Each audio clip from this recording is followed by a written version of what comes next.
मैं अजय सिंह आपका स्वागत करता हूं एसएससी मेकर के यूट्यूब चैनल में। दोस्तों इस वीडियो में हम आपको बताएंगे मैथ्स के दोस्तों 5 अति महत्वपूर्ण प्रश्न जो बार बार आपके परीक्षाओं में पूछे जाते हैं। दोस्तों मैथ्स में जो सेट पैटर्न के प्रश्न होते हैं जो हमेशा एग्जाम में आते हैं उन सभी प्रश्नों को इस वीडियो में हम शामिल किए हैं। और दोस्तों इन सभी प्रश्नों को सॉल्व करने के लिए इस वीडियो में हम आपको बहुत ही आसान तरीका भी बताएंगे ताकि मैथ के प्रश्नों को सॉल्व करने के लिए दोस्तों आपको पेन उठाने की जरूरत न पड़े। दोस्तों ये सारे क्वेश्चन आपके आगामी सभी परीक्षाओं के लिए बहुत ही महत्वपूर्ण है, इसलिए दोस्तों सभी प्रश्नों को ध्यान से देखिएगा और नोट जरूर करिएगा। और एक बात और बता दूं दोस्तों, जितने भी हम इसमें प्रश्न कराएंगे सभी प्रश्नों को पहले क्या करिएगा, पहले प्रश्न जैसे है तो इस वीडियो को आप पॉज करेंगे, अपने आप से भी सॉल्व करने का प्रयास हो पा रहा है कि नहीं, यानी आपको टेस्ट के तौर पे भी लेना है। और लास्ट में आप कमेंट करके भी बताएंगे इन 5 प्रश्नों में से आपके कितने प्रश्न सही हुए। हम आप सभी लोगों के कमेंट को रीड करते हैं और देखेंगे कितने लोगों ने सही किया। ठीक है, तो देखिए पहला क्वेश्चन है दोस्तों, बहुत इंपॉर्टेंट क्वेश्चन है और हमेशा ऐसे प्रश्न पूछे जाते हैं। पेन उठाने की बिल्कुल भी जरूरत नहीं है, बहुत आसान तरीका बता रहा हूं। पहले एक बार आप प्रश्न को ध्यान से पढ़िए। प्रश्न है दोस्तों, किसी भिन्न के अंशतः हर में से प्रत्येक में 2 जोड़ने पर 3/5 प्राप्त होता है, मूल भिन्न क्या है। मूल भिन्न क्या है ये पूछ रहा है, तो ज्यादा कुछ नहीं करना है। ऐसे क्वेश्चन कभी भी आए तो आपको x by y कुछ भी मानने की जरूरत नहीं है। ऐसे प्रश्नों को सॉल्व करने के लिए आप क्या करेंगे, गो थ्रू ऑप्शन। हम ऑप्शन से सॉल्व करेंगे दोस्तों, सेकंडों में आंसर आ जाएगा।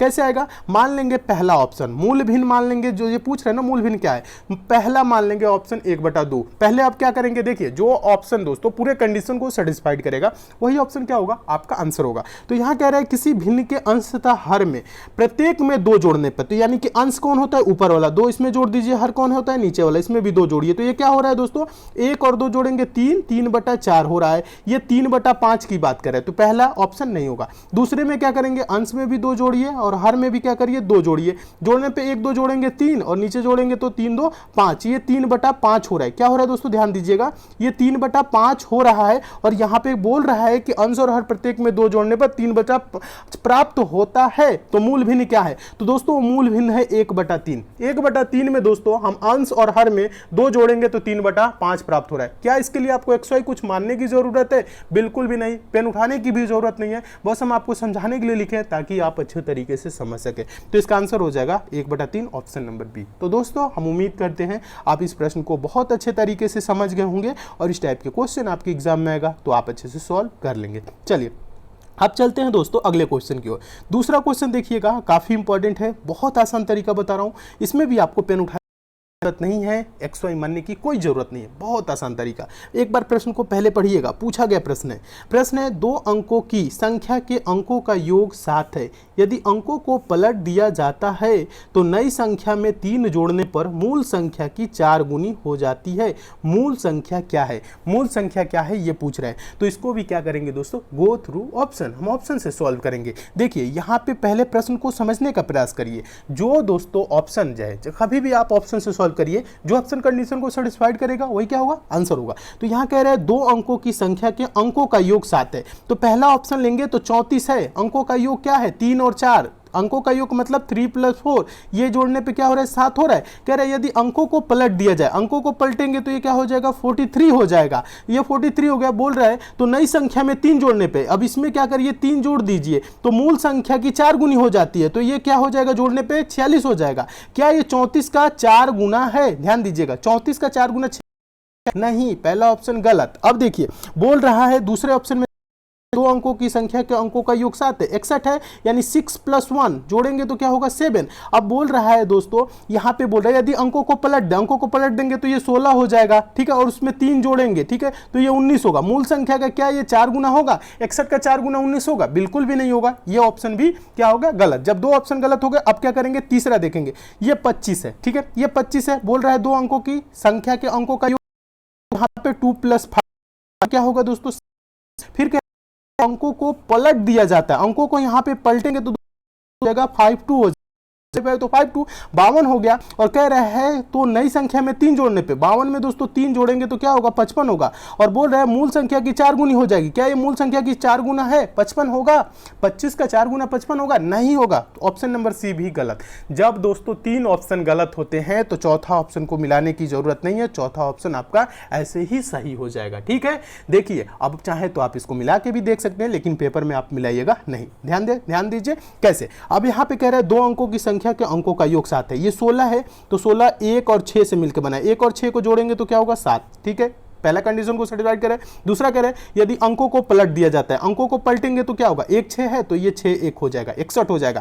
कह रहा है तो नई संख्या में 3 जोड़ने पे 61 में 3 जोड़ दीजिए तो क्या हो जाएगा 64 होगा। कह रहा है मूल संख्या की 4 गुनी हो जाती है, क्या 16 का 4 गुना 64 होता है? हाँ होता है। तो पूछ रहे हैं संख्या 16 है, यानी ऑप्शन नंबर डी क्या हो जाएगा, सही हो जाएगा। दोस्तों हमें समझाने में आपको इसमें थोड़ा टाइम, आप सोच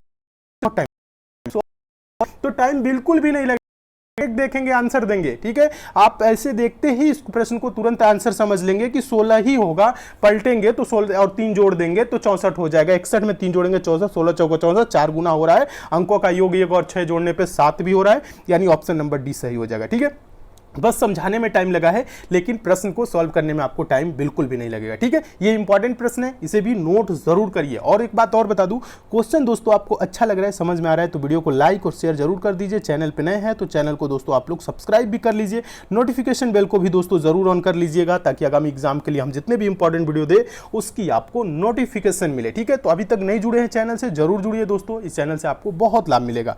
चलिए नेक्स्ट क्वेश्चन की ओर चलते हैं दोस्तों। अगला क्वेश्चन देखिएगा, तीसरा क्वेश्चन भी काफी इंपॉर्टेंट है, आसान तरीका बता रहा हूं। एक बार क्या करिए, आप प्रश्न को ध्यान से पढ़िएगा, बहुत आसान तरीका बता रहा हूं। और ये क्वेश्चन हम आपको बता दें दोस्तों, मोस्ट इंपॉर्टेंट और मोस्ट रिपीटेड क्वेश्चन है, बहुत बार एग्जाम में पूछा गया है। सिंपल तरीका बता रहा हूं, एक बार प्रश्न को ध्यान से पढ़िए। प्रश्न है दोस्तों, किसी संयुक्त परिवार में दादा दादी की औसत आयु 67 वर्ष है, माता पिता की औसत आयु 36 वर्ष है तथा 3 पौत्र पौत्रियों की औसत आयु 6 वर्ष है। संपूर्ण परिवार की औसत आयु कितनी होगी? पूरे परिवार की पूछ रहा है, तो यहाँ पे ज्यादा कुछ नहीं दोस्तों करना है। यहाँ पे कह रहा है ना, दादा दादी की औसत आयु 67 वर्ष है। दादा दादी कितने लोग हैं? 2 लोग हैं। 2 गुने 67 कर देंगे तो क्या आएगा, दादा दादी की कुल आयु का योग आ जाएगा। तो 2 सत्ते 14 का 4 हासिल 1, 2 छक्के 12 1 13, 100 क्या हो जाएगा दोस्तों 34, 134 वर्ष हो गया।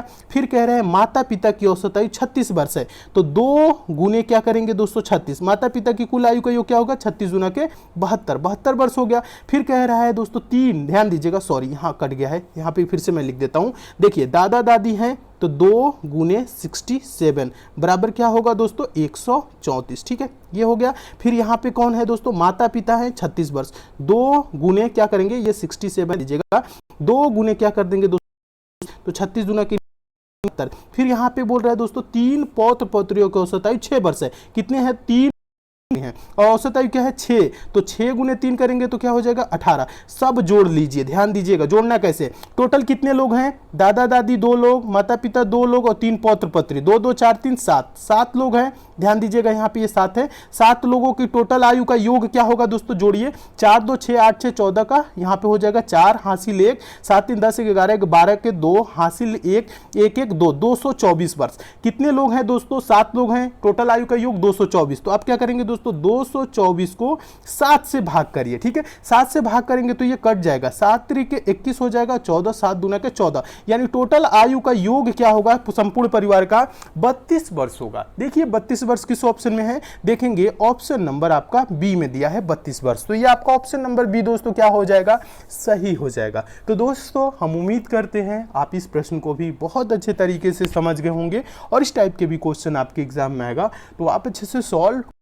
ठीक है, अब चलिए दोस्तों अगला क्वेश्चन देखिएगा। अगला क्वेश्चन आपका ये रहा, चौथा क्वेश्चन बहुत इंपॉर्टेंट है, मोस्ट इंपॉर्टेंट और मोस्ट रिपीटेड क्वेश्चन है। और इस प्रश्न को दोस्तों, इस टाइप के प्रश्न हम आपको पहले भी कराए हैं, फॉर्मूला भी बताए हैं। अगर आपको फॉर्मूला याद होगा तो आप डायरेक्ट आंसर देंगे। देखिएगा अभी हम आपको फिर से बता रहे हैं क्योंकि पूछा गया प्रश्न है ये, और ऐसे प्रश्न हमेशा पूछे जाते हैं। नोट जरूर करिएगा, वीडियो को पॉज करके अपने आप से भी सॉल्व करने का प्रयास दोस्तों जरूर करिए। क्वेश्चन है दोस्तों, 15,000 रुपए की राशि पर 2 वर्ष के लिए, देखिएगा 2 वर्ष के चक्रवृद्धि ब्याज और साधारण ब्याज के बीच 96 रुपए का अंतर है, वार्षिक ब्याज दर कितनी होगी? अब ध्यान दीजिए, ज्यादा कुछ नहीं करना है। 2 वर्ष के चक्रवृद्धि ब्याज और साधारण ब्याज के अंतर संबंधित प्रश्न कभी भी आएगा तो हम आपको एक फॉर्मूला बताए थे। क्या बताए थे, डी बराबर यानी डिफरेंस बराबर PR² अपान 100 का स्क्वायर, ये फॉर्मूला हम आपको बताए थे, याद भी होगा।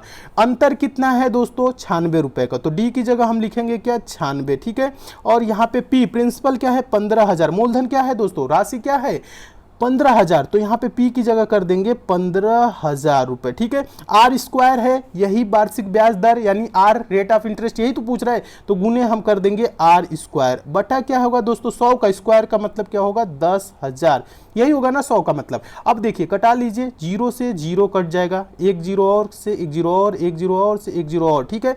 यहाँ पे इतना कट गया। अब देखिए ज़्यादा कुछ नहीं करना है, ये क्या होगा दोस्तों गुने में 10 चला जाएगा तो ये 900 क्या हो जाएगा दोस्तों 60 हो जाएगा, ध्यान दीजिएगा। और ये 15 है तो इधर है तो बराबर के इधर आएगा तो भाग में हो जाएगा 15, और उधर क्या होगा दोस्तों आर स्क्वायर बचेगा। ये पक्षांतर करना हम आपको सेकंड वाले चैनल एग्जाम फिनिशर पे बताए हैं, जीरो लेवल से बेसिक से वहां पे सारे बेसिक मैथ कॉन्सेप्ट क्लियर किए हैं, तो सेकंड चैनल पे से भी आप लोग जरूर जुड़ जाइएगा, एग्जाम फिनिशर जिसका लिंक जिसका नीचे डिस्क्रिप्शन बॉक्स में हम दे दिए, ठीक है। आप चाहे तो यूट्यूब पे भी सर्च कर सकते हैं एग्जाम फिनिशर, उस पर सारे बेसिक मैथ के कॉन्सेप्ट क्लियर किए हैं। जिन लोगों को यहाँ पे अगर समस्या थोड़ी सी भी होती है, पक्षांतर करना, तीर्य गुणनखंड, जो भी इन सब में प्रॉब्लम होती है, तो उस चैनल से आप लोग जरूर पढ़ लीजिएगा। आपका जो वीक सेक्शन है वो सारा कमजोर, जितना भी कमजोर आपका सेक्शन है वो सब अच्छा हो जाएगा, ठीक है। तो यहाँ पे देखिए आप क्वेश्चन पे हम चलते हैं, आपको ज्यादा कुछ नहीं कटाइए, तो 15 छक्के क्या होगा दोस्तों 90, यहाँ पे 96 है तो 60, 15 चौको 60, आर स्क्वायर बराबर दोस्तों क्या होगा 64, आर स्क्वायर बराबर 64, तो आर बराबर क्या होगा, आर बराबर अंडर रूट 64, यानी कि कहने का मतलब है आर बराबर हो जाएगा 8, 64 किसका स्क्वायर है 8 का स्क्वायर है, तो आर बराबर क्या होगा दोस्तों, यही तो पूछ रहा है कि ब्याज दर कितनी है, तो 8%, यही आंसर हो जाएगा। देखिए 8% किस ऑप्शन में है, तो देखेंगे ऑप्शन नंबर सी में है, तो आपका ऑप्शन नंबर सी दोस्तों क्या हो जाएगा, सही हो जाएगा। तो दोस्तों हम उम्मीद करते हैं आप इस प्रश्न को भी बहुत अच्छे तरीके से समझ गए होंगे, और इस टाइप के भी क्वेश्चन आपके एग्जाम में आएगा तो आप अच्छे से सॉल्व कर लेंगे। और ध्यान देने वाली ये बात है दोस्तों, आप इस फॉर्मूले को जरूर याद रखिएगा। फॉर्मूला क्या है दोस्तों, एक बार और यहाँ पे लिख देता हूँ साफ से, फॉर्मूला है दोस्तों डी बराबर पी आर स्क्वायर अपान 100 का स्क्वायर। इस फॉर्मूले को याद कर लीजिएगा। कभी भी दोस्तों 2 वर्ष के चक्रवृद्धि ब्याज और साधारण ब्याज के अंतर संबंधित प्रश्न आएगा तो यही फॉर्मूला लगाइएगा, ठीक है, आपका डायरेक्ट आंसर आएगा, ठीक है। चलिए अब चलते हैं दोस्तों नेक्स्ट क्वेश्चन की ओर। अगला क्वेश्चन देखिएगा, पांचवा क्वेश्चन बता रहा हूं, समझने का प्रयास करिएगा। पांचवा क्वेश्चन दोस्तों क्या बोल रहा है, पढ़िए। क्वेश्चन है, एक आयत की लंबाई तथा चौड़ाई का अनुपात 3:4 है।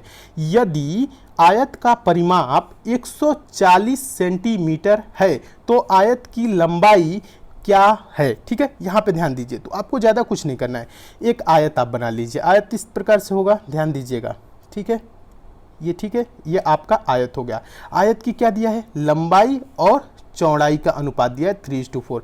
ये लंबाई मान लेते हैं 3 और चौड़ाई मान लेते हैं 4, ठीक है, आप ऐसे मान लीजिएगा, ठीक है। अब यहाँ पे ध्यान दीजिए, ज़्यादा कुछ नहीं करना है। कह रहा है यदि आयत का परिमाप 140 सेंटीमीटर है, तो ये देखिए जब ये लंबाई 3 है तो इधर भी क्या होगा 3, ये चौड़ाई 4 है तो ये भी क्या होगा 4 यानी 4 होगा। अब परिमाप क्या होता है, परिमाप मतलब चारों भुजाओं का योग, ठीक है। यहाँ पे किस परिमाप मतलब जितने भी भुजाएं हैं, ठीक है, इसमें 4 भुजाएं हैं, 3 भुजाएं त्रिभुज होगी तो तीनों भुजाओं का योग, ठीक है, इस प्रकार समझिएगा। तो आप इसमें रेशियो में ये दिया है ना 3:4, तो आप इसको करिए 3 क्या होगा 3 4 7 हो जाएगा, और ये 3 4 7 7 14, चारों को जोड़ेंगे तो क्या होगा दोस्तों रेशियो बराबर, ध्यान दीजिएगा यहाँ पे ये आपका 14 है, ठीक है। 14 रेशियो बराबर क्या है दोस्तों 140 सेंटीमीटर है, तो एक रेशियो बराबर क्या होगा दोस्तों 10 सेंटीमीटर होगा। क्या होगा दोस्तों 10 सेंटीमीटर, यहाँ पे ध्यान दीजिएगा, ये क्या है दोस्तों 10 सेंटीमीटर है एक रेशियो बराबर। अब यहाँ पे पूछ रहा है तो आयत की लंबाई का रेशियो क्या है दोस्तों, यहाँ पे देखिएगा लंबाई का रेशियो 3 है।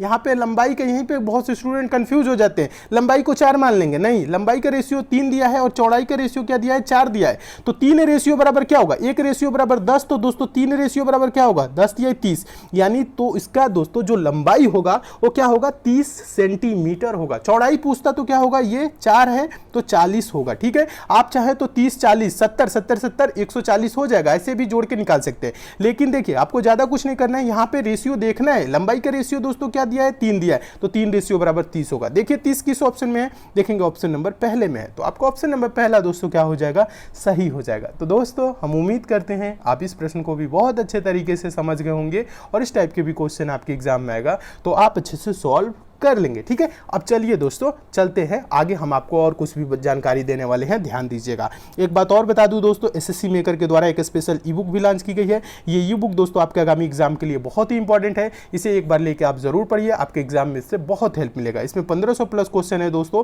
जो मोस्ट इंपॉर्टेंट क्वेश्चन है, जो मोस्ट रिपीटेड क्वेश्चन है, जो बार बार परीक्षाओं में पूछे जाते हैं, उन्हीं प्रश्नों को इस ई बुक में शामिल किया गया है। तो इसे एक बार दोस्तों आप लेकर अच्छे से पढ़ लेंगे तो आपका एग्जाम बहुत ही अच्छा जाएगा, क्योंकि इसमें सारे सिलेक्टेड क्वेश्चन ही है। ई बुक की कीमत मात्र 49 रुपीज है। इस ई बुक को लेंगे कहां से, इसका लिंक दोस्तों हम नीचे डिस्क्रिप्शन बॉक्स में दे दिए हैं, लिंक पर क्लिक करके इसे जरूर डाउनलोड कर लीजिएगा। अगर आपको डाउनलोड या पेमेंट करने में किसी प्रकार की समस्या होती है तो दोस्तों एसएससी मेकर का कस्टमर के नंबर है 7080108555, आप इस नंबर पे कॉल करके बात भी कर सकते हैं। अब तक की दोस्तों ये बेस्ट ई बुक है, इसे एक बार लेके आप जरूर पढ़िए। दोस्तों अगर आप रेलवे एग्जाम की तैयारी कर रहे हैं तो रेलवे एग्जाम के लिए दोस्तों हम फ्री में क्रैश कोर्स भी चलाए थे। क्रैश कोर्स वाला वीडियो आपको कहां से मिलेगा हम आपको बता दें, आप एसएससी मेकर चैनल पे हैं, प्लेलिस्ट में जाएंगे तो रेलवे रीजनिंग क्रैश कोर्स के नाम से प्लेलिस्ट बना है, जिसमें 38 वीडियोज है। रेलवे मैथ क्रैश कोर्स के नाम से भी प्लेलिस्ट बना है, इसमें भी 38 वीडियोज है।